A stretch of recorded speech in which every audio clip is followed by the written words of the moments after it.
सुश्री बागेश्वरी महोदया एकलव्य संस्कृत अकादम्याः छात्रा अस्ति।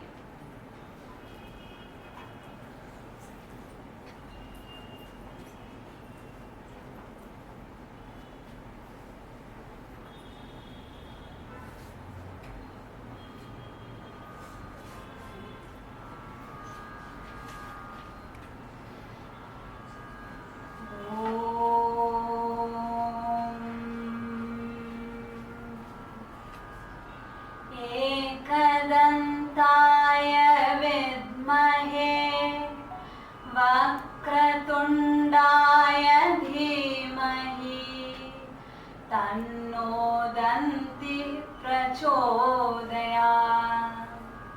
वागर्थाविव सम्पृक्तौ वागर्थ प्रतिपत्तये जगतः पितरौ वन्दे पार्वती परमेश्वरौ। अस्त्युत्तरस्यां दिशि देवतात्मा हिमालयो नामनगाधिराजः। पूर्वापरौ तोयनिधिवगाह्य स्थितः पृथिव्या इव मानदण्डः।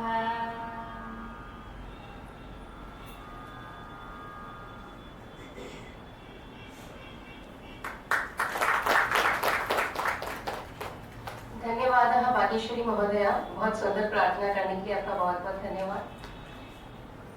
अस्माकम् अद्यतन कार्यक्रमस्य मुख्यवक्त्रोः परिचयं कारयामि। प्रप्रथमं परमादरणीयाः डॉक्टर हरिनिवास तिवारी महोदयाः। डॉक्टर हरिनिवास तिवारी महोदयाः अहमदाबाद नगरे स्थिते श्री स्वामीनारायण विनयन महाविद्यालये प्रधानाचार्याः वर्तन्ते। डॉक्टर हरिनिवास तिवारी महोदयाः गुजरात विश्वविद्यालये पीएचडी मार्गदर्शिकाः अपि वर्तन्ते।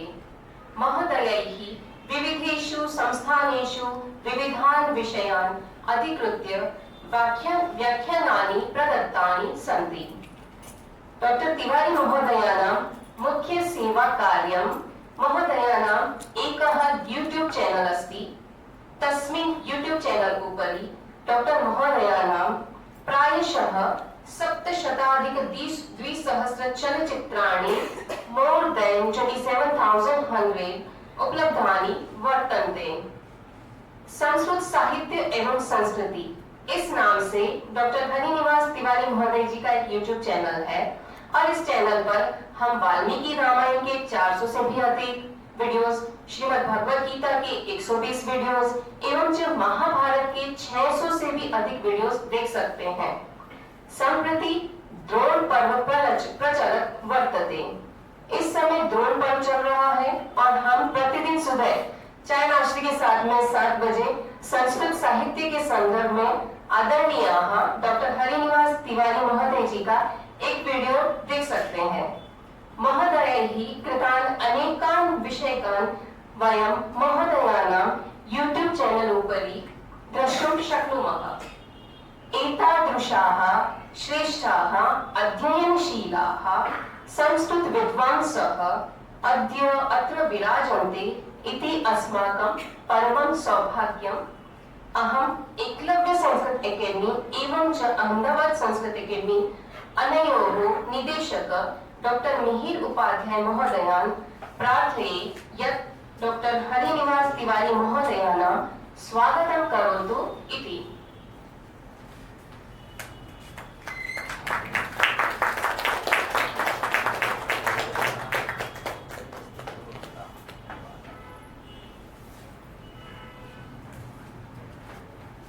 अस्य कार्यक्रमस्य मुख्या वक्त्री डॉक्टर कालिंदी शुक्ल महोदयानां परिचयं कारयामि। डॉक्टर कालिंदी शुक्ल महोदयाः अहमदाबाद नगरे स्थिते सरदार वल्लभ भाई विनयन महाविद्यालये संस्कृत विभागाध्यक्षाः वर्तन्ते। गुजरात विश्वविद्यालयतः महोदयाः BA MA पर्यन्तम् अध्ययनं कृतवत्यः। पाणिनीयव्याकरणे डॉक्टर कालिंदी शुक्ल महोदयाः PhD पदवीं प्राप्तवत्यः। गुजरात विश्वविद्यालये डॉक्टर कालिंदी महोदयाः PhD मार्गदर्शिकाः अपि वर्तन्ते। डॉक्टर कालिंदी शुक्ल महोदयाभिः विविधेषु विश्वविद्यालयेषु एवं च विविधेषु संस्थानेषु अनेकानि सफलानि आयोजनानि कृतानि सन्ति। महोदया उत्तमाः संशोधिकाः अपि वर्तन्ते। इदानीं यावत् विविधान् विषयान् आश्रित्य 15 संशोधनानि महोदयाभिः कृतानि सन्ति। डॉक्टर कालिंदी शुक्ल महोदयाः उत्तमाः लेखिकाः अपि वर्तन्ते। महोदयाभिः अनेकानि पुस्तकानि अपि लिखितानि सन्ति। महोदयाभिः अनेकानि सम्माननानि अपि प्राप्तानि सन्ति। एतादृश्यः विदुष्यः अद्य अत्र वक्तृरूपेण अस्माभिः सम्प्राप्ताः इति अस्माकं परमं सौभाग्यम्। अहं श्री श्याम पटेल महोदयं प्रार्थये यत् डॉक्टर कालिंदी शुक्ल महोदयानां स्वागतं करोतु इति। श्री श्याम महोदयः एकलव्य संस्कृत अकादमी संस्थानस्य एवं च अहमदाबाद संस्कृत अकादमी संस्थानस्य शिक्षकः वर्तते तथा च संस्कृत विद्या प्रतिष्ठानस्य संयोजकः वर्तते। धन्यवादाः। सम्प्रति प्रसंगोचित उद्बोधनाय अहं डॉक्टर मिहिर उपाध्याय महोदयां प्रार्थये। सर्वेभ्यः नमस्कारः। परमादरणीयाः हरिनिवास त्रिवेदी महाभागाः कालिंदी महोदया शीघ्रता तदर्थमस्ति यत् अहं घटियन्त्रं पश्यामि। मया चिन्तितम् अहमपि किमपि वदामि किन्तु एते वक्तारः उत्तमाः तो आज हम उनको सुनेंगे। लेकिन जब कालिदास जी का कुछ विषय पे चिंतन और अध्ययन कर रहे थे तो एक बात तो पता चली कि शैली शिले भवति इति शैली स्टाइल हर एक कवि की होती है और कुछ तत्व ऐसे होते हैं जो केंद्रवर्ती तत्व होते हैं और उसमें अभिज्ञान शाकुंतलम की अगर बात करें तो अभिज्ञान शाकुंतलम में जो शाप दिया गया, नायिका अपने प्रियतम के चिंतन में इतनी मग्न थी और वहां पे दुर्वासा जी ने ऐसा भिक्षा की याचना की और सुना नहीं और शाप और वहां से जो यू टर्न हुआ वो कथा आगे निकलती है। अब रघुवंशम में भी ऐसा ही होता है। शाप जो है वो निमित्त बनाया हुआ है कालिदास जी ने। वहां पे दिलीप है, इंद्र के पक्ष से युद्ध करके जब वो लौट रहे थे और रास्ते में वहां पे जो कामधेनु उपस्थित थी उनको प्रणाम नहीं किया और प्रणाम न करते हुए आगे बढ़े और उनको शाप का भाग बनना पड़ा। दोनों परिस्थितियों में जिसको शाप मिला उन्होंने नहीं सुना। वो एक नायिका शकुंतला, वो भी विचारों में मग्न, और यहां से जो दिलीप जो निकल रहे थे, जब निकले तो चारों ओर बहुत घना आवाज और सब कुछ, वो तो सर हमें बताएंगे। लेकिन ये तत्व एक समान कॉमन है एक कथा को आगे बढ़ाने के लिए। एक महाकाव्य है और एक उत्तम विश्व प्रसिद्ध जो है नाटक है। तो आज बहुत आनंद इसलिए आने वाला है कि आदरणीय तिवारी जी एक ऐसे अध्येता है जिन्होंने एक यज्ञ किया है अपने YouTube चैनल के माध्यम से और हमें उनका रसास्वाद का विषय जो था उसका रसपान हमने कर लिया है जब हमने ऑनलाइन सेशन रखा चाणक्य नीति के बाद विषय में।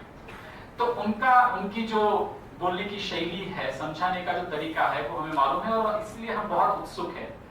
और आदरणीय कालिंदी जी को तो मैं बचपन से जानता हूँ। बचपन से इसलिए कि जब मैं कॉलेज में पढ़ता था, MA करता था, उनके व्याख्यान में सुनता था और एक अध्यापिका के तौर पे एक अध्यापक कैसा होना चाहिए, अध्ययनशील कैसा होना चाहिए, हमारे गुरुओं के मुख से अगर कुछ स्टूडेंट्स के नाम अगर हमने क्लासरूम में सुने तो उसमें से एक नाम आदरणीय कालिंदी जी का था। व्याकरण में उनकी गति, साहित्य में उनकी गति और बहुत सुचारुतया उन्होंने अध्यापन का पूरा उपक्रम चलाया हुआ है। तो अब हम दोनों व्याख्यानों के लिए उत्सुक है और अद्य वस्तुतः हमें उपकृताः आप सब जो है वो शब्द ब्रह्म के उपासक है। अनादि निधनम ब्रह्म शब्द तत्वम यदक्षरम विवर्तते अर्थभावेन प्रक्रिया जगतो यथा। भर्तृहरि ने शब्द को ब्रह्म कहा है और इस शाम 6 बजे से लेकर के 8 बजे तक आप इतने व्यस्त, मुझे मालूम है कि जिस तरीके से सब सज धज के आए हुए हैं, शायद यहाँ से काफी लोग मैरिज में जाने वाले हैं, रिसेप्शन में जाने वाले हैं, मुझे पता है क्योंकि मैंने काफी लोगों का संपर्क किया है। उन काफी लोगों ने कहा कि मारे तो लगन छे એટલે नहीं આવી શકાય। बट मैं आपको धन्यवाद देता हूं कि आयोजकानां कृते अयम् उत्साहस्य विषयः कि आप लोग यहाँ पे सुनने के लिए आए। वक्ताओं के लिए भी उत्साह का विषय है कि अच्छे श्रोता जो है वो उपलब्ध है। तो अधिकं समयं न स्वीकरोमि। अहं श्री तिवारी महोदय प्रार्थयामि आगच्छन्तु कृपया रघुवंशस्य विषये अस्माकं कुमारसम्भवस्य विषये कृपया मार्गदर्शनं कुर्वन्तु। धन्यवादः। देवं कंसचाणूरमर्दनं देवकी परमानन्दं कृष्णं वन्दे जगद्गुरुम्।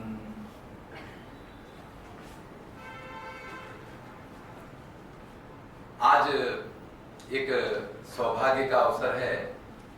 विद्यार्थियों को पढ़ाना और विद्यार्थियों के बीच में बोलना वो एक अलग बात है, लेकिन ऐसे संस्कृत प्रेमी जन बैठे हों तो आनंद बढ़ जाता है। विशेष करके जब मेरा प्रयास ही ये है कि संस्कृत अधिकांश लोगों तक पहुंचे, तो आप जैसों को देख करके बड़ा ही आनंद होता है। आज मुझे विषय मिला है महाकवि कालिदास का कुमार संभव। देखिए, कालिदास को स्पर्श करना हो, कालिदास की बात करनी हो, यानी यही संस्कृत साहित्य के किसी भी वक्ता के लिए सौभाग्य की बात है।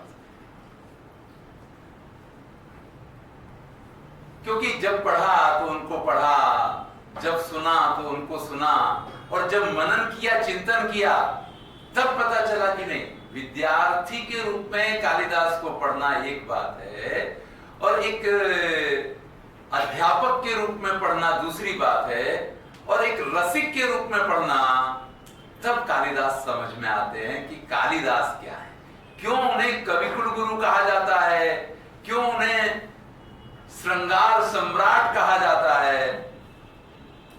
कुमार संभव अधिक परिचय नहीं, रस पे ज्यादा ध्यान देंगे। 17 इसके सर्ग हैं। कालिदास का ये महाकाव्य संस्कृत साहित्य के 5 महाकाव्यों में स्थान रखता है। जो संस्कृत साहित्य के 5 महाकाव्य माने गए हैं, उनमें कुमार संभव, कालिदास के दोनों महाकाव्य हैं, रघुवंश और कुमार संभव भी है। लेकिन रघुवंश जो है वो रामायण और महाभारत की परंपरा का महाकाव्य, जिसमें हम एक लंबे वंश वर्णन को देखते हैं और लंबी कथा है, और एक महाकाव्य में उसका समावेश हुआ है।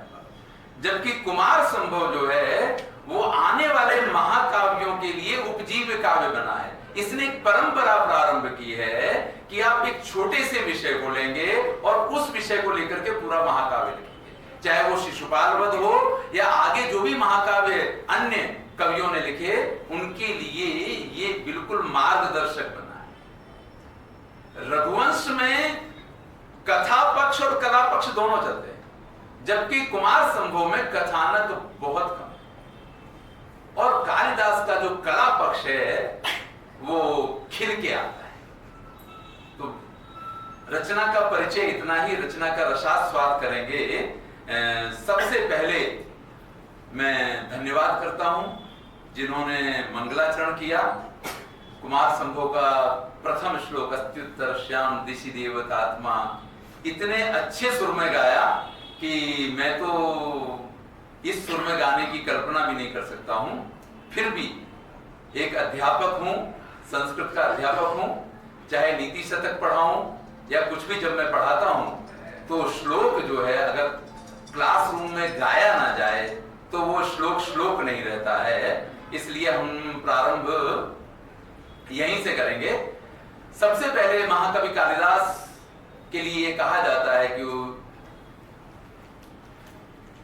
उन्होंने अपनी पत्नी विद्योत्तमा के एक वाक्य को लेकर अस्ति कश्चिद वाग विशेषा, अस्ति से यही कुमार संभव, कश्चित से वेगदूतम कश्चिद कांता विरह गुरुणा स्वाधिकारात् मत्ता। आप तो उसका रसास्वाद कर ही चुके होंगे। और रघुवंश वागर था वे संपृक्तो, ये 3 का। तो जो ये कुमार संभव लिखा है, इसका पहला श्लोक मंगलाचरण हुआ करता है। भाई किसी भी ग्रंथ का प्रारंभ तो मंगलाचरण से होना चाहिए। तो ये मंगलाचरण कैसे है? तो मंगलाचरण के प्रकार हो, तो उसमें एक प्रकार वस्तु निर्देश भी है। तो उस हिसाब से ये मंगलाचरण भी है। और सबसे बड़ी बात यह है कि आज तो मंगलाचरण में इसको गाया गया है, तो मंगलाचरण तो है ये। शुरुआत करते हैं।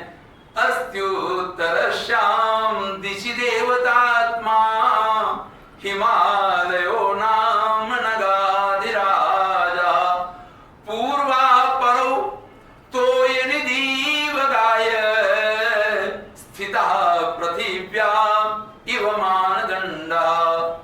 मेरा ध्यान आकर्षित करता है एक शब्द यहां, मानदंड। एक तराजू होती है ना, तराजू में ऊपर एक डंडी होती है जिससे वो इधर या इधर झुकता है। तो आप इसको मान सकते हैं कि तराजू की वो जो डंडी होती है वो है। ये पृथ्वी पे एक तरफ से दूसरी तरफ, दोनों तरफ के समुद्रों को स्पर्श करता है। भारत के सीमा पे जो हिमालय है वो तो हिमालय का एक भाग है। ये हिमालय चाइना में भी है और ये हिमालय कश्मीर के आगे अफगानिस्तान तक आप चले जाएंगे। तो जो समुद्र को इस तरफ से लेके उस तरफ तक स्पर्श करता हुआ, और इस पूरी पृथ्वी को जिसने एक तरीके से रोक के रखा है, जो इसका, क्योंकि हमारे यहाँ पर्वतों को ये पृथ्वी का बैलेंस बनाने वाला सबसे बड़ा जो आधायक कोई तत्व हो तो पर्वत माने गए। अब ये हिमालय का वर्णन जो कालिदास ने शुरू किया, ये प्रथम सर्ग में सबसे पहले हिमालय का वर्णन, हिमालय का वर्णन करने के बाद हिमालय का मैना के साथ जो विवाह हुआ है वो कथा प्रसंग आया। मैना और हिमालय के यहां एक पुत्र का जन्म हुआ है जिसका नाम है मैनाक। हमने जनक की पुत्री जानकी नाम सुना, लेकिन मां के नाम पे पुत्र का नाम मैनाक यहां पाया जाता है। मैनाक के संदर्भ में बहुत सारी कथाएं हैं। एक कथा यह है कि जब इंद्र सभी पर्वतों के पक्षच्छेद कर रहा था, उस समय मैनाक समुद्र की शरण में चला गया। तो हमारे नीति शतककार ने तो निंदा की कि वे ऐसा पुत्र नहीं चाहिए जो पिता को मुश्किल में छोड़ के चला जाए, लेकिन ये मैनाक उनका पुत्र हुआ है। इसके बाद सती प्रसंग आता है। हमें याद दिलाया जाता है कि शिव की पत्नी सती जो है वो दक्ष प्रजापति के यज्ञ में उन्होंने अपने शरीर की आहुति दे दी। इसके बाद उनका जो पुनर्जन्म हुआ है वो हिमालय के यहाँ माता पार्वती के रूप में हुआ है। माता पार्वती यहाँ पे नहीं कहूंगा, क्योंकि अगर माता शब्द जोड़ देंगे तो हम कुमार संभव के आनंद को भूल जाएंगे। यहाँ कुमार संभव में जो है ना, वो पार्वती एक नायिका है और शिव एक नायक है। मैं जब कुमार संभव की बात करता हूं तो सबसे पहले ये कहता हूं कि शिव भगवान है और पार्वती माता है। अगर इस दृष्टि से हम इस काव्य को पढ़ेंगे तो जो शाप की बात मिहिर ने कही थी, वो शाप यहाँ कालिदास को मिला, ऐसा हमारे परवर्ती हिंदी साहित्यकारों ने लिखा, इसीलिए वो कुमार संभव अधूरा रह गया। तो यहाँ पे माता पार्वती शब्द निकाल के शिव और पार्वती दो शब्द लेंगे, ठीक है ना। तो यहाँ पार्वती जी का जन्म, फिर पुत्रियां बड़ी जल्दी बड़ी होती हैं, इस बात को कहा गया। और फिर कैसे पार्वती जब नवविवाह हुई हैं, उनकी क्रीड़ा से लेकर के नवविवाहिनी तक कालिदास ने उनका संपूर्ण वर्णन किया है। और ये एक एक वर्णन जो है वो बड़ा ही महत्वपूर्ण और बड़ा ही आनंददायक। प्रत्येक घर की एक प्रथा होती है कि लड़की बड़ी हो तो थोड़ा माता पिता को चिंता होती कि इसका विवाह, योग्य वर, और ऐसे में नारद मुनि का आगमन और पार्वती जी का हाथ दिखाना और उसमें से पार्वती जी के लिए उनका ये कहना कि भाई इनके लिए तो योग्य वर, क्योंकि जो वर के गुणधर्म हैं वो बहुत अच्छे नहीं है, नशेड़ी होगा, गंजेड़ी होगा, नग्नावस्था में भी घूम रहा तो भी भरोसा नहीं, घर नहीं, द्वार नहीं। अब ऐसे सारे गुण एक व्यक्ति में ऐसे हैं कि अगर उस व्यक्ति को वर के रूप में प्राप्त कर लिया जाए तो सारे दुर्गुण गुण में बदल जाया करते हैं। तो वो कौन है? तो बोले शिव है। तो तुरंत पिताजी ने आज्ञा दी है पार्वती को कि शिव की सेवा में तत्पर हो जाओ। पहला सर्ग यहां आकर के पूरा होता है कि माता पार्वती शिव जी के पास गई हैं और समाधिस्थ शिव की उन्होंने सेवा शुरू कर दी है। पार्वती जी शिव की सेवा कर रही हैं, इधर देवताओं के ऊपर विपत्तियों का पहाड़ टूटा हुआ है, क्योंकि तारकासुर जो है उसने देवताओं की हालत खराब कर दी। उसको वरदान मिला है, उसने वरदान मांगा था अमरता का, अमरता का वरदान तो नहीं दिया गया। वरदान क्या दिया गया? अमरता के अलावा जो मांगो वो भी होशियार है।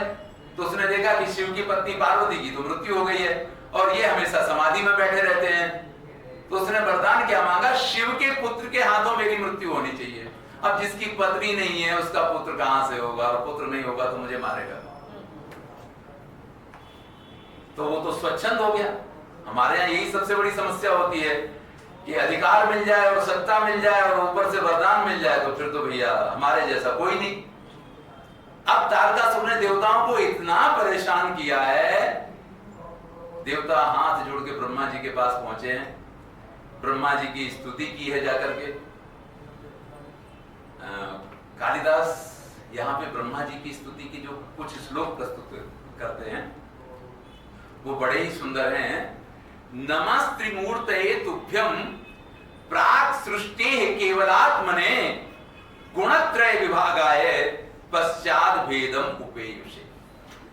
देखिए वैष्णव मत, शैव मत है, अरे ये ब्रह्मा विष्णु महेश ये अलग अलग स्वरूप हैं ही नहीं, एक ही हैं। खाली कार्य पद्धति के लिए अपने अपने कार्य के हिसाब से इन्होंने अलग अलग स्वरूप धारण किए हैं। तो आप ही ब्रह्मा हैं, आप ही विष्णु हैं, आप ही शिव हैं, आप ही कर्ता, धर्ता और संघर्ता, तीनों आप ही हैं। ब्रह्मा जी की स्तुति की। अब कहते हैं कि भाई प्रशंसा तो सभी को अच्छी लगती है। ब्रह्मा जी स्तुति से प्रसन्न हुए हैं, देवताओं की तरफ देखते हैं और देवताओं को देख करके कहते भाई ये क्या हालत है तुम लोगों की, हैं? ये मुंह पे 12 जैसे कैसे बचे हुए हैं? सूर्य तुम्हारा तेज कहां गया? वायु तुम्हारा वेग कहां गया? सभी एक एक देवताओं से पूछते हैं कि तुम्हारी ये स्थिति हुई क्यों है? तब देवता कहते हैं, पंक्ति तो अन्यत्र की है लेकिन यहां कह सकते हैं, देवताओं ने जो कहा वो नहीं कि खुद आंख में उंगली डाल के और फिर पूछते हो कि आंख में आंसू क्यों आ गए। आपने खुद उसको वरदान दे दिया और अब हमसे पूछ रहे हैं कि हम परेशान क्यों हैं। आपका वरदान दिया हुआ तारकासुर, भाई उसने सूर्य से कह दिया कि जितना प्रकाश चाहिए, जितना तेज चाहिए उतना ही, उससे ज्यादा हुआ तो दंड मिलेगा। पवन से कह दिया कि हमारी फुलवाड़ी का फूल अगर अपनी डाली से गिर गया तो दंड मिलेगा। तो सभी देवता सिर्फ उसकी इच्छा के अनुसार ही कार्य कर सकते हैं। सूर्य को तपने की परमिशन नहीं है, पवन को बहने की अनुमति नहीं है। आप जब हम कुछ कर ही नहीं सकते हैं तो हमारी स्थिति क्या होगी? यही तो होने वाली है। अब उपाय कीजिए। ब्रह्मा जी बोले नहीं भाई, उसको तो मैंने खुद वरदान दिया है, विष वृक्षों की संवर्ध्य स्वयं छेदुम असाम्प्रतम। अरे अपने आप लगाया हुआ विष वृक्ष भी स्वयं नहीं काटना चाहिए। असाम्प्रतम शब्द का प्रयोग किया है। इसका थोड़ा संस्कृत में प्रयोग कुछ अलग ढंग से भी होता है, लेकिन यहां पे ब्रह्मा जी ने ये कहा कि खुद विष वृक्ष भी लगाए व्यक्ति तो उसको हम ज्यादातर प्रयोग कैसा करते हैं कि नहीं काट सकते हैं, लेकिन वो कहते हैं कि नहीं काटना चाहिए, योग्य नहीं है। तो मैं तो ये काम नहीं करूंगा, उपाय बता देता हूं। मैंने कहा उपाय क्या है? बोले हिमालय की पुत्री पार्वती शिव जी को प्राप्त करने के लिए प्रयत्न कर रही है, और शिव के साथ अगर उनका विवाह हो जाता है तो तुम्हारी समस्या का समाधान है। अब इधर उधर मत भटको, तैयारी करो किस चीज की कि कैसे शिव का पार्वती के साथ विवाह हो। अब समस्या एक है, शिव जी तो समाधि में बैठे हुए हैं, और वो तो एक बार समाधि में बैठ जाए तो हजारों वर्ष व्यतीत हो जाते हैं। मतलब ऐसा नहीं, हम लोग जैसे सुबह संध्या करने बैठते हैं, 5 मिनट का ध्यान किया, उसमें भी गौ कांकरिया घूमने चले जाएं, कहीं और चले जाएं, मानसिक रूप से वो समाधि शिव की नहीं है। तो शिव को समाधि में से उठाए कौन? देखा सभी देवताओं की सभा भरी हुई है, जैसे आप सब यहां विद्यमान हैं? जिस देवता की तरफ देखते हैं इंद्र, उसी को ऐसा लगता है कि भाई ये हमारे बस का काम नहीं, ये हमें मत सोचना। कामदेव अनुपस्थित थे, इसलिए कामदेव को बुलाया गया, कामदेव आकर के उपस्थित हो गए, और यहां से हमारा तीसरा सर्ग शुरू होता है। कामदेव आते ही भाई आज मुझे याद किया गया है, ये हमारे स्वामी ने मुझे याद किया है। ये कितना एक आनंद का विषय हुआ करता है। महाकवि कालिदास लिखते हैं, तस्मिन् मभोना त्रिदिशान विहाय सहस्रमक्षाम युगपत् पपात प्रयोजनापेक्षितया प्रभुणाम प्रायश्चलम गौरवमाश्रितेषु। इतने लोग बैठे हुए हैं, इतने देवता हैं। हमारे यहाँ क्या कहते हैं, कितने देवता हैं? 33 कोटि। कोटि का अर्थ कई बार लोग करोड़ कर लेते हैं, टीवी चैनलों पे तो 33 करोड़ ही चलता रहता है। कोटि यानी कैटेगरी है। तो पर देवता तो बहुत है, हर व्यक्ति देवता हो जाता है। अगर वो अच्छे कार्य करता है, पुण्य कर्म, तो उसको देवपद प्राप्त हो जाता है। तो देवता तो असंख्य हैं, ये स्वीकार्य है। अब इनमें से मुझे याद किया गया, मुझे बुलाया गया है, तो दूसरी पंक्ति उससे भी तीसरे श्लोक में एक बात कहते हैं, अनुग्रहम संस्मरण प्रवृत्तम इच्छामि संवर्धित आज्ञयाते। अब मुझे आज्ञा कीजिए, मुझे करना क्या है, क्योंकि आपने ये जो मेरे ऊपर अनुग्रह किया है, ये जो मुझे याद किया है, मैं चाहता हूं कि आपकी ये कृपा दृष्टि मेरे ऊपर और भी अच्छी बनी रहे। मैनेजमेंट का बहुत बड़ा सूत्र है यहाँ पे। मतलब कालिदास पढ़ाते हैं, हम रसास्वाद करवा दें वो एक अलग बात है, लेकिन एक बहुत बड़ा मैनेजमेंट का सूत्र है कि अगर किसी कार्य के लिए हमारे स्वामी ने हमें याद किया है, तो फिर उसके प्रति हमारी जवाबदारी बहुत बढ़ जाती है।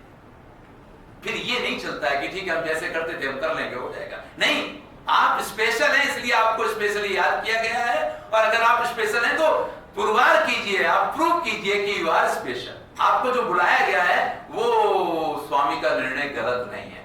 और इस चक्कर में कामदेव एक के बाद एक प्रस्ताव उनके सामने रखता, कहीं आपकी समस्या है क्या? किसी सुंदरी ने आपकी इच्छा के विरुद्ध जाकर के आपके प्रस्ताव को ठुकरा दिया है, आपके किसी भक्त के प्रस्ताव को ठुकरा दिया है, तो बोलिए वो सुंदरी सामने से जाएगी वरमाला लेके। अगर कहीं आपको ऐसा लगता है कि ये व्यक्ति तपस्या कर रहा है, इसको तो तपस्या नहीं करनी चाहिए, इसको तो मोक्ष नहीं मिलना चाहिए, अरे मुझसे कहिए वो मोक्ष का मार्ग छोड़ करके, वो तपस्या का मार्ग छोड़ करके कल से कामनियों के पीछे घूमता नजर आएगा। आप मुझसे कहिए तो सही। और जब व्यक्ति को प्रोत्साहन मिलता रहे, फिर बोलने में व्यक्ति पीछे नहीं हटता है। और वही हुआ कामदेव के साथ। अरे मैं आपसे अधिक नहीं कहता हूं, अगर एक वसंत जो मेरा मित्र है वो सहायक बन जाए ना, तो स्वयं शिव को भी मैं वश में कर सकता हूं। अंधे को क्या चाहिए भैया? 2 आंखें। इंद्र को यही तो चाहिए था। और ये कालिदास का वैशिष्ट्य है, ये कालिदास का वैशिष्ट्य है। वो स्टोरी को इस तरीके से चलाते हैं, वो बात को इस तरीके से ले जाते हैं कि आपको ये कहीं प्रयत्न नहीं लगता है, अनायास सब कुछ चलता है। ये जो कुछ चल रहा है बिल्कुल अनायास लगता है आपको। लेकिन ये स्टोरी बनाने के लिए कालिदास को क्या क्या सोचना पड़ा होगा, इस पे तो कभी हम विचार नहीं करते। चलिए, आज्ञा दे दी, बस यही तो करना है जो आपने कहा। और वसंत तो आपका मित्र है, वो तो आपकी सहायता के लिए हमेशा तत्पर रहता है। यानी वसंत को बुला के आज्ञा देने की जरूरत नहीं है, वो तो आपका मित्र ही है।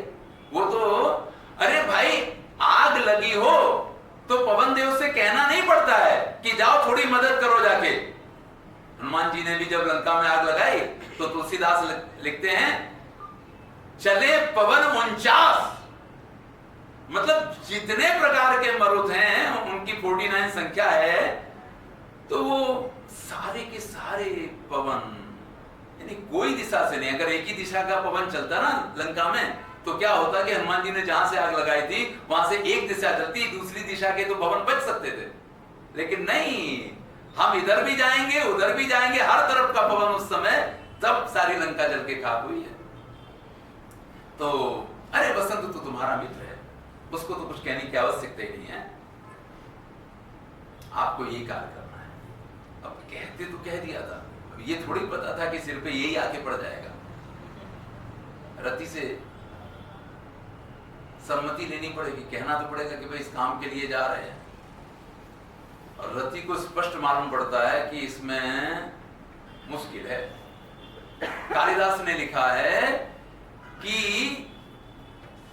अंगव्ययेन, जब काम करने का निश्चय करते हैं ना, तो फिर इस चीज की चिंता नहीं करते हैं कि मेरे शरीर का क्या होगा। तो अपने शरीर को व्यय करके भी कामदेव इस कार्य को करने के लिए तत्पर हुआ। मैंने कहा जो मैनेजमेंट का गुरु मंत्र है ना, वो सिर्फ वहां खत्म नहीं हो जाता कि आप क्या बोल देंगे। आपको अपना एटीट्यूड किस तरीके से दिखाना है, इस पूरे तीसरे सर्ग के अंदर ये पूरी चीज इस तरीके से साथ साथ में चलती है। कह दिया तो करना तो पड़ेगा, अब चिंता क्या करनी।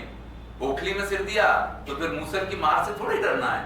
पहुंच गए, प्रयत्न शुरू किए हैं। वसंत जब चारों तरफ खिला है तो वसंत का वातावरण होता ही ऐसा है।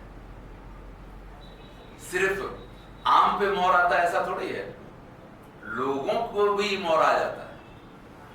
अगर आपको साइकोलॉजिकली ख्याल हो तो जो मानसिक रूप से थोड़े डिस्टर्ब लोग होते हैं, इस ऋतु में उनका डिस्टर्बेंस बढ़ जाता है। स्वाभाविक रूप से उनको इस ऋतु में दिक्कतें बढ़ जाती हैं। इसका एक वैशिष्ट्य है, इस ऋतु का वैशिष्ट्य है। और यहां ये समय थोड़ी था वसंत का, ये तो जब ऋतु के अनुकूल कोई बगीचे में आप जाएंगे तो ऋतु के अनुकूल फल मिलेंगे, फूल मिलेंगे। लेकिन जब किसी माली ने उसको बनाया ही इस तरीके से हो कि सब ऋतु के वो सभी फल फूल मिले, तो आज तो वो स्पेशल है ना। बहुत सुंदर वर्णन किया है। मैं कहता हूं कि श्रृंगार के वर्णन के लिए इससे सुंदर श्लोक हो नहीं सकता है। सभी जानते हैं, प्रचलित श्लोक है, मधुद्विरेफा कुसुमैक पात्रे पपौ प्रियां स्वाम अनुवर्तमाना श्रृंगेण च स्पर्श निमीलिताक्षी मृगीं मकंडूयत कृष्ण सारा। आप कल्पना कीजिए, ऐसा वातावरण है कि चारों तरफ, वैसे तो ये फरवरी का महीना और ये वैलेंटाइन डे, ये सब कुछ जो है ना, आप ये मान लीजिए कि बिल्कुल यही मौसम। लेकिन अभी मार्केट थोड़े कम सजे हैं, जो कुछ आप अच्छे से अच्छा कर पाए। अब यहाँ तो मार्केट नहीं है ना, ये तो हिमालय पर्वत हेमवत शिखर है, जहां शिव जी की तपस्या चल रही है, उस जगह पे है।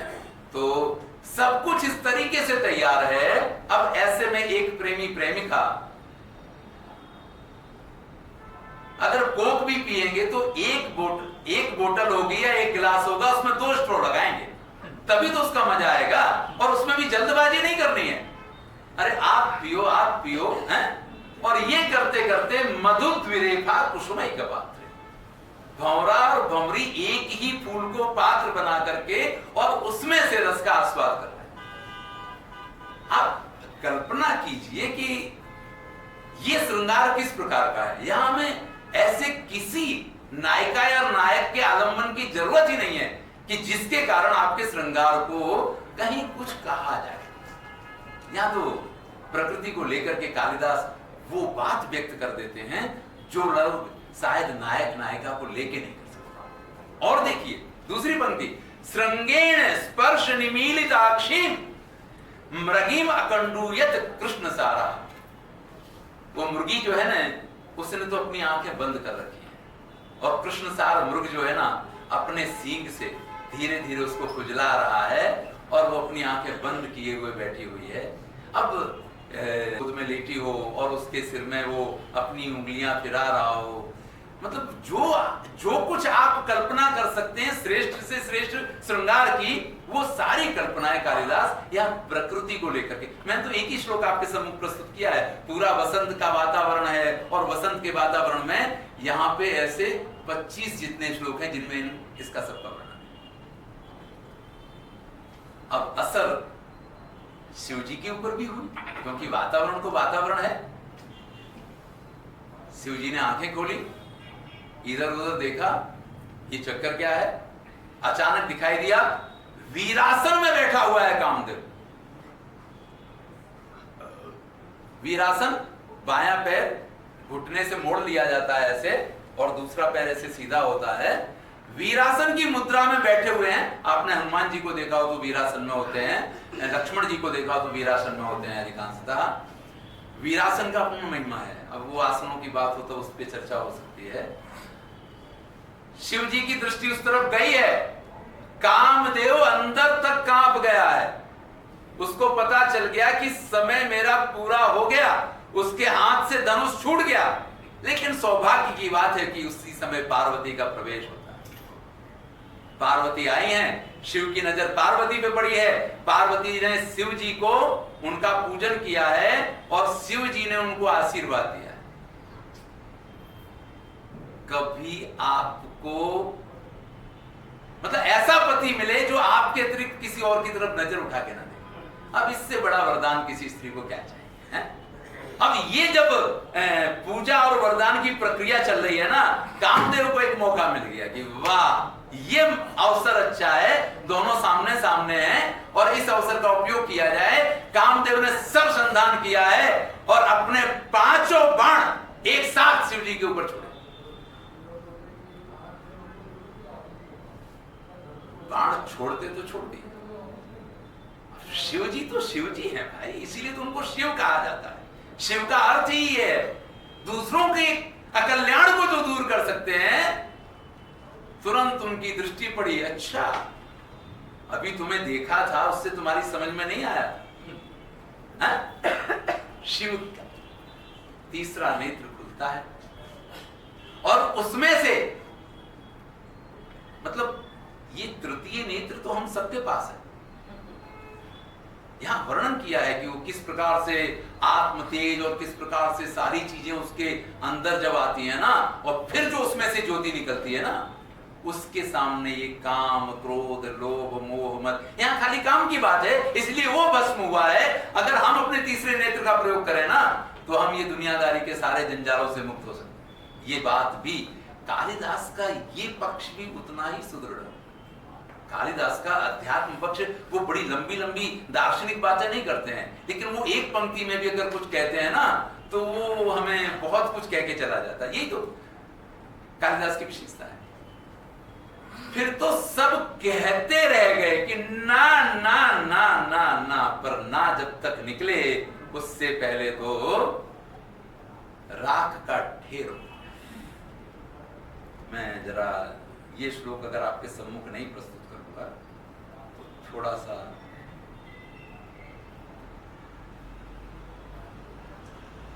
स्मरस तथा भूत अयुग्म नेत्रम पश्यन अदूरान मृन साम्य दृश्यम।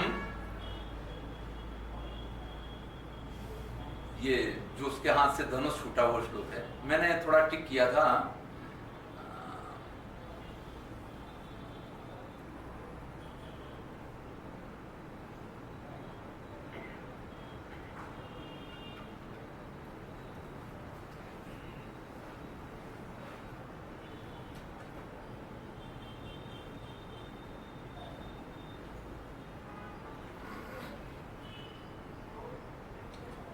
क्रोधम प्रभो संहर संहरेति। सबने एक साथ अपने क्रोध को शांत कीजिए, शिव जी अपने क्रोध को शांत कीजिए। सारे मतलब वहां जितने लोग उपस्थित हैं सब शिव जी से कह रहे हैं क्रोधम प्रभो संहर संहरेति यावद गिरा खे मरुदाम चरंती तावत सबन्निर भवनेत्र जन्मा भस्मावशेषम मदनम चकार। तब तक तो कामदेव जो है ना भस्मावशेष। देखिए एक हमारे यहाँ अलंकार में श्लोक आता है कि कर्पूर इव दग्धोपि। ये कामदेव कैसा भस्म हुआ है? कपूर जैसा। मतलब लकड़ी जलती है तो लकड़ी जल कोयला भाई तो कुछ बच जाता है। हम दिए से भी आरती करें ना तो वो रुई और उसमें कुछ अवशेष बच जाता है, लेकिन जब कपूर जलता है ना तो कुछ नहीं बचता है। तो शिव के नेत्रों से ये जब भस्म हुआ है तो इस प्रकार से भस्म हुआ है। इसके बाद जो चौथा सर्ग आता है उसमें रति का विलाप है। रति सती हो जाना चाहती है। देखिए प्रसंग एक एक ऐसा है कि जिसके ऊपर एक एक प्रसंग के ऊपर एक एक व्याख्यान हो सकता है? और जब क्लास में होते तो ये करना ही होता है, लेकिन समय जो है वो अनुमति नहीं देगा। इसलिए रति का विलाप जो है, सती होना चाहती, लेकिन सती होने के लिए कुछ तो चाहिए भाई। अगर पति मर गया है तो उसके सिर को लेकर के, हाथ को लेकर के, किसी अंग को लेकर के तो सती हुआ जाता है। यहाँ तो कुछ है ही नहीं। सती होने के लिए क्या करें? तो उन्हें चिता की थोड़ी सी भस्म कहीं दिख रही है, इसी को अपने स्तनों पे मल के और मैं सती हो जाऊंगी। लेकिन फिर आकाशवाणी होती है और उनसे कहा गया कि नहीं, आपको बहुत समय नहीं है, बस जल्दी ही शिव और पार्वती का विवाह होगा और आपके पति पुनः जन्म ले लेंगे। यहां तक तो कामदेव देव के रूप में दिखाई देता था और इसके बाद उसको उपाधि मिली है मनमथ की, जो मन का मंथन कर देता, दिखाई भी नहीं देता है। और स्मर कहा जाता है इसको। क्या कहते हैं? स्मर। मतलब जिसकी बस अपनी प्रियतमा की याद आए या प्रियतम की याद आए, उसके साथ ही अंदर जिसका जागरण हो जाता है, उसके बाद से ये स्थिति काम की है। और फिर आता है पांचवा सर्ग, जिसके लिए हिंदी के एक विद्वान है महावीर प्रसाद द्विवेदी, शायद आप लोगों ने नाम सुना हो। जैसे हमारे यहाँ उमाशंकर जोशी जी हैं गुजराती के, उन्होंने समश्लोकी अनुवाद किया मेघदूतम का। इसी प्रकार से उन्होंने कुमार संभव का समश्लोकी अनुवाद किया है महावीर प्रसाद द्विवेदी ने। लेकिन उन्होंने 5वें सर्ग तक ही किया है और उन्होंने ये कहा है कि कुमार संभव का 5वां सर्ग जो है वो निर्विवाद रूप से आप ये कह सकते हैं कि सबसे सुंदर सर्ग। यहाँ पार्वती जी ने तपस्या प्रारंभ की है और तपस्या का कारण क्या है? जब शिव ने कामदेव को भस्म किया ना, तब पार्वती जी तो वहीं थी, उनकी उपस्थिति में हुआ है। तो सबसे ज्यादा अगर बुरा किसी को लगा है, रति का तो पति गया इसलिए उसको, लेकिन इसके अलावा अगर किसी को सबसे अधिक बुरा लगा है तो वो पार्वती जी है, क्योंकि सखियां भी साथ में आई थी और सखियों की उपस्थिति में ये एक प्रकार से बहुत बड़ा अनादर हो गया। तो कालिदास लिखते हैं 5वें सर्ग के पहले श्लोक में, प्रियेषु सौभाग्य फलाहि चरता। आप कितने भी सुंदर हैं, आप कितना भी मेकअप करते हो, आप कितने भी तैयार हो जाएं, लेकिन जिसको आप प्रेम करते हैं अगर वो आपसे प्रभावित नहीं हुआ तब तो सब बेकार है ना, सब कुछ किया धरा बेकार है। तो हमारे यहां तो हमेशा संस्कारों में ये शिक्षा दी गई है कि आपके लिए जो अप्राप्त है तपस्या से आप उसको प्राप्त कर सकते हैं। इसलिए माता पार्वती ने तपस्या करने का निर्णय किया है, गौरी शिखर के ऊपर पहुंच गई हैं। वहां उन्होंने, माता ने बहुत ना कहा, नहीं, नामकरण में भी पार्वती और उमा किस तरीके से नाम है उसकी भी यही कथा है। फिर तो जब कठिन तपस्या शुरू की है ना, तो वर्णन करते हैं, पहले तो व्यक्ति शुरुआत तो सामान्य रूप से ही करता है, फिर तो अपर्णा हो गई, मतलब पहले पत्ते खाती थी, फिर तो पत्ते भी खाना बंद कर दिया, अपर्णा। न धर्म वृद्धेषु वया समीक्षते, कालिदास को लिखना पड़ता है कि धर्म वृद्ध होने के लिए उम्र नहीं देखी जाती है। ऐसे मनुस्मृति में भी ये बात कही गई है कि किसी के बाल सफेद हो जाने से वो वृद्ध नहीं हुआ करता है। भाई वास्तविक वृद्धावस्था तो अनुभव से ही आती है, ज्ञान वृद्ध हो तो ही वो वास्तविक वृद्ध है, बाकी तो यहाँ पे अब तो ऋषि मुनि पार्वती जी के पास आते हैं उनके दर्शन के लिए, उनके पास सत्संग करने के लिए। अंत में उन ऋषियों ने कहा जाके शिव जी से कि बहुत हुआ महाराज, हैं? अब क्या मतलब आप सबके श्वास रुकवा देंगे?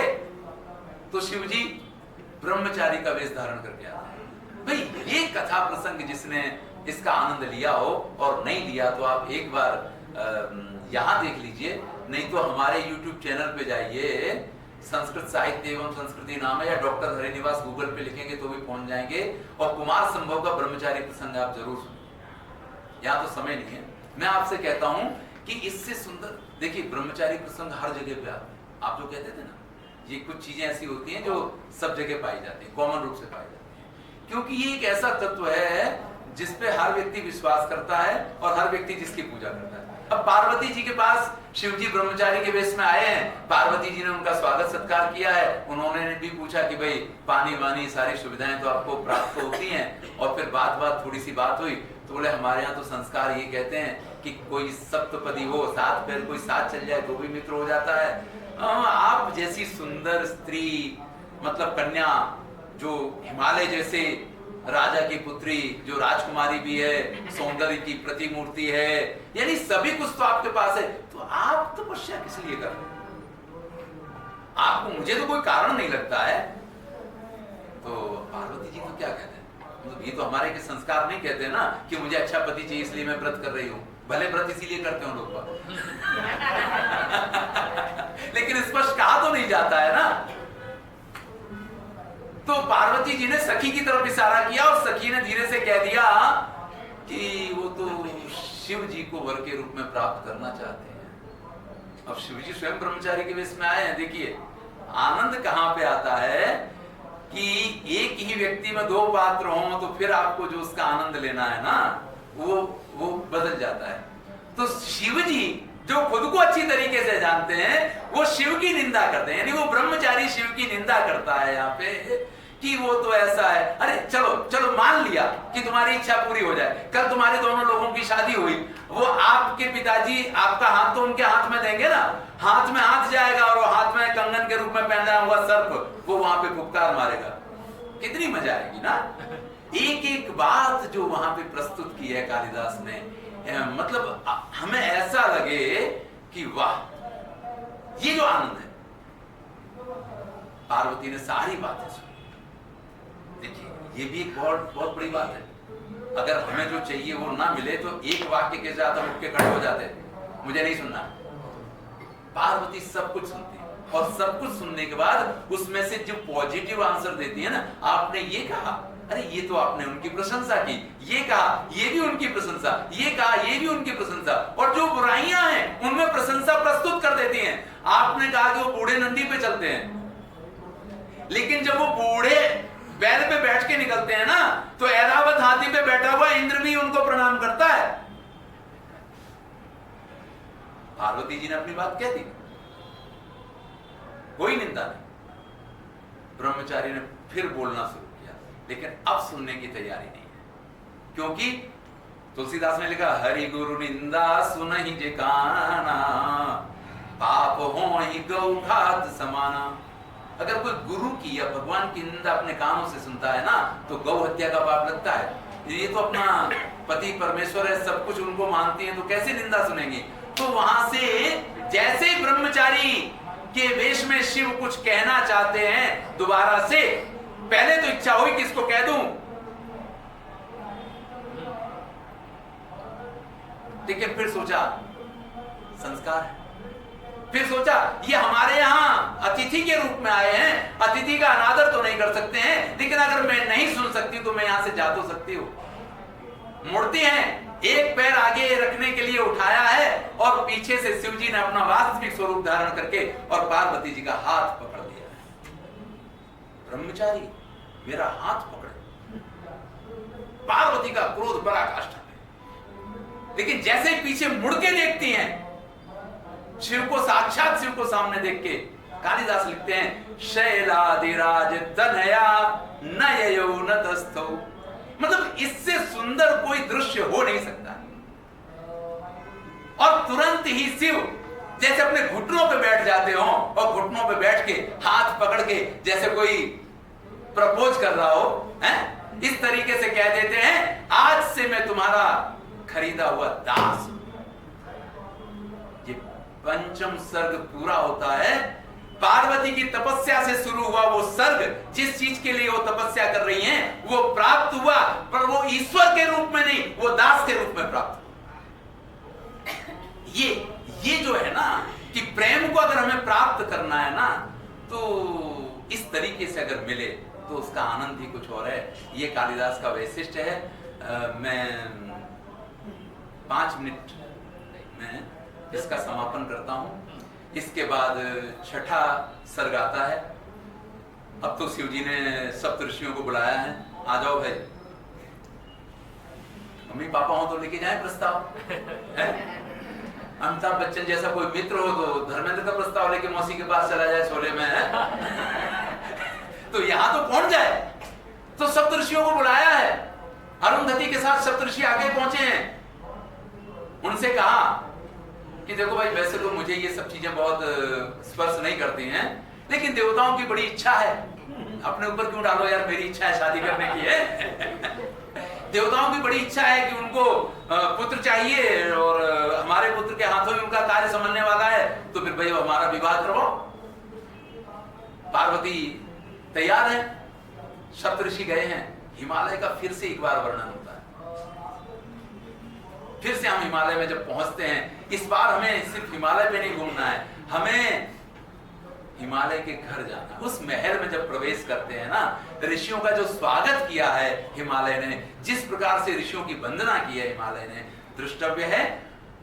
हिमालय पूछता है कि आप लोग तो सभी कैसे हैं, जिनकी कोई इच्छा ही नहीं होती। ये ऋषि तो कैसे होते हैं, इनकी अपनी तो कोई इच्छा होती नहीं है, फिर भी आप अगर हमारे यहाँ आए हैं तो कुछ ना कुछ तो मुझे आज्ञा करेंगे, आज्ञा कीजिए। तो बोल दिया कि भाई तुम्हारी पुत्री पार्वती का विवाह शिव के साथ करवा दो। कोई ना नहीं, कोई नुक्कड़। आज से ये शिव की पत्नी पार्वती आपको प्रणाम करती है। पार्वती को बुलाया है और पार्वती प्रणाम करती जब ऋषियों को, तो पिता क्या कहता है कि शिव की पत्नी पार्वती आपको प्रणाम करती है। संबंध तय हो गया। 7वां सर्ग जो है वो बारात की तैयारियां, विवाह की तैयारियां। पहले किस प्रकार से पार्वती तैयार हुई हैं, नख शिख तैयार किया गया है और कालिदास ने बड़ा सुंदर वर्णन भी किया है। वधू के रूप में पार्वती कैसी लग रही हैं। समय होता तो अवश्य आपको इसका रसास्वाद करवाता, मैं सब लेके आया था। और फिर उसके बाद ऐसा थोड़ी है कि खाली वधू तैयार होती है, वर भी तो तैयार होता है ना। तो हमारे शिव जी भी तैयार हुए, और वर तो ठीक है, वर के साथ बारात भी चाहिए।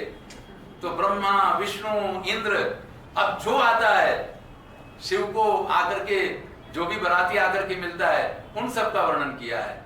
यहाँ गंधर्व जो हैं वो अपने बैंड पार्टी बने हैं, उसका भी वर्णन है। हाँ, संगीत तो चाहिए ना साथ में, बिना संगीत के बारात कैसे जाएगी, तो उसका भी वर्णन किया हुआ है।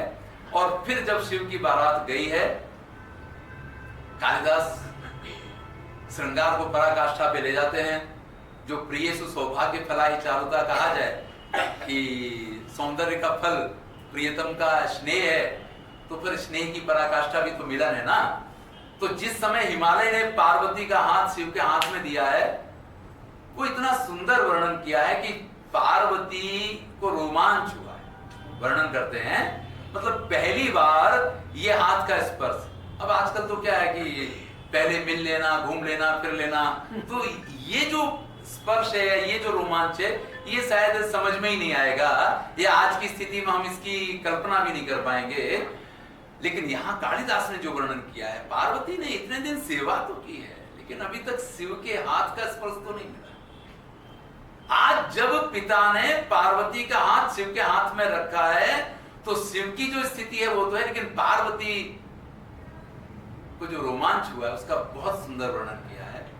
और फिर यहाँ कोई पार्वती की विदा नहीं होती है, वहीं हिमालय पे ही।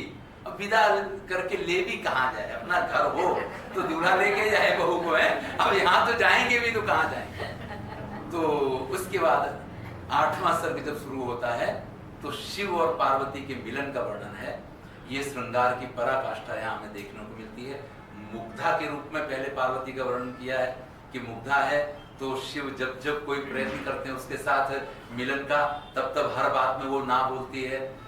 स्पर्श करने जाएं तो भी ना, वस्त्रों का स्पर्श करने जाएं तो भी ना। एक बड़ा सुंदर चित्र कालिदास ने प्रस्तुत किया है कि पार्वती के वस्त्र शिव ने खींच लिए, तो पार्वती ने उनकी दोनों आंखें अपने हाथ से बंद कर ली कि नहीं देखने देंगे, तो तीसरा नेत्र खुल गया और वहां से शिव जी देख रहे हैं।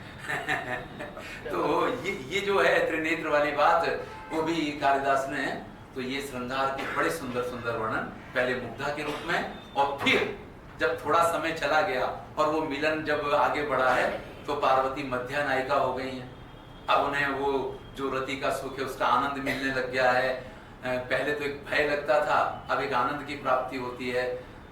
और फिर प्रगल्भा के रूप में वो स्वयं इसकी कामना करती हैं कि फिर वो बात जो है आगे बढ़ी, और शिव और पार्वती अब तो घूमने के लिए गंधमादन पर्वत पे, सुमेरु पर्वत पे, सभी पर्वतों पे विचरण करते हैं। और यहाँ के 8वां सर्ग जो पूरा होता है, ये कालिदास की रचना है। इसके बाद के सर्ग जो हैं वो किसी अन्य विद्वान ने लिखे और उनको इसके साथ जोड़ा है। और फिर वो कथा आगे बढ़ती है कि किस प्रकार से शिव के अंश से अग्निदेव गए हैं कबूतर बन के और उन्होंने विघ्न उत्पन्न किया है। फिर शिव जी ने वीर्यपात जो है वो अग्नि के ऊपर कर दिया है, अग्नि जले जा रहे हैं। इंद्र के पास गए तो उन्होंने कहा कि इसको आप गंगा में छोड़ दो। फिर गंगा में गए, वहाँ कृतिकाओं के बीच में एक युद्ध जैसा, मतलब वार्तालाप वाला युद्ध, लड़ाई वाला युद्ध नहीं है कि ये पुत्र तो मुझे चाहिए, ये पुत्र मुझे चाहिए। और वहाँ कार्तिकेय के षडानन जो 6 मुंह होते हैं, क्योंकि 6 कृतिकाएं हैं, सबका स्तनपान करना है। और ये पूरी कथा फिर वो पुराण के ऊपर चली जाती है। यहाँ तक का जो कथानक है वो कालिदास का अपना कथानक है। और फिर तो हमें लगता है कि हम किसी पुराण को ही पढ़ रहे हैं, उसी का अंश सुन रहे हैं। इस तरीके से 17 सर्ग, मैंने जो एक बात कही थी कि ये आधार बनता है पश्चातवर्ती महाकाव्यों के उसके लिए। तो यहाँ पे आप जब देखेंगे सर्ग सर्ग सर्ग पे बढ़ते चले जाएंगे, तो जैसे वहाँ अंतिम सर्ग में शिशुपाल का और कृष्ण का युद्ध होगा, या किरात और अर्जुन का युद्ध होगा, ऐसे यहाँ भी अंतिम सर्ग में आप जाएंगे तो अंतिम सर्ग में तारकासुर के साथ युद्ध होगा और तारकासुर का वध किया जाएगा, देवताओं को उनका स्थान प्राप्त होगा। बस इतना ही, इससे ज्यादा न्याय दे पाने की मेरी क्षमता नहीं थी। मैं समझता हूँ कि आपको अगर आनंद मिला हो तो मेरा यहाँ मिहिर महोदय का बहुत बहुत धन्यवाद। उन्होंने यहाँ मुझे आमंत्रित किया और आप जैसे सुधी श्रोताओं के बीच में मुझे बोलने का एक अवसर प्रदान किया। बहुत बहुत धन्यवाद।